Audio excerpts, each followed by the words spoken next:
I'm Cheryl Hawks, and I've been living here on Delaware Avenue since 1981. My husband and I bought this house, and we've brought all three of our children home to this house from the hospital. My husband passed away about 10 years ago, and it's just me. So it's time to make a decision about what I do with my living quarters. I want to downsize. I want a smaller space, but the Toronto real estate market now is such that even if I found a smaller place, it would be almost an even swap for the house that I have. Like they're expensive.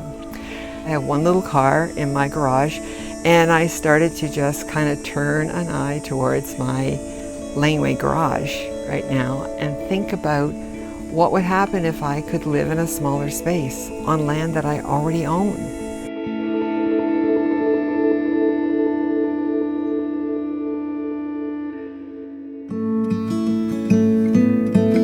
The statistics are that over 100,000 people a year come to Toronto, and they have to live somewhere. And so we're seeing this explosion in certain areas. All the condos, it's one option. So we have growth and expansion. We're trying to figure out how to deal with it. I think that the onus is on planners and architects to ensure that there are many choices that people have.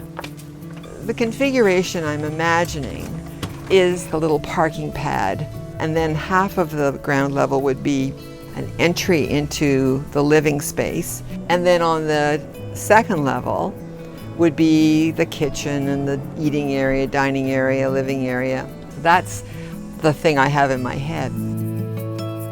Well, Toronto is a very Victorian city. It was laid out by British surveyors. There are beautiful streets, very narrow lots, and then they're very deep. And that in the back there are laneways, which were always part of the original layout of the surveyors. Originally they would be for outhouses, for stables, and now they form this amazing system of back alleys, somewhere between maybe 1,500 kilometers that stretch throughout the entire city. It's an enormous amount of space. We need to kind of make use of the space that we have in smarter ways. You read about these magical little innovative spaces that accommodate families in interesting ways. Where do you get that kind of design except in laneway design? There's actually a little gap between two houses, and you walk behind about 100 feet and then you see our house. And then you open the front door and you enter our sort of entry area, and then you go down 3 feet to a space that's really our living room. It has an 8-foot square door window that opens up. It has fountains, it has ivy growing up the walls, and it's really a kind of special oasis for us. Part of the city, but really slightly disconnected.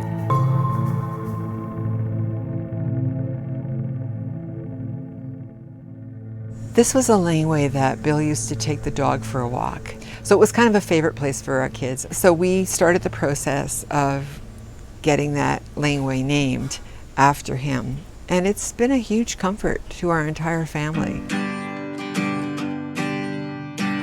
My daughter got married in the laneway, and it was apparently the first time in the City of Toronto's history that somebody had asked for a street closing for a wedding. So the minute you name something, you love it, you own it. It actually kind of references the lives that have gone on. Each of these have amazing stories to tell. The naming is part of just the recognition that it's a system that actually exists. It's been here from the very beginning.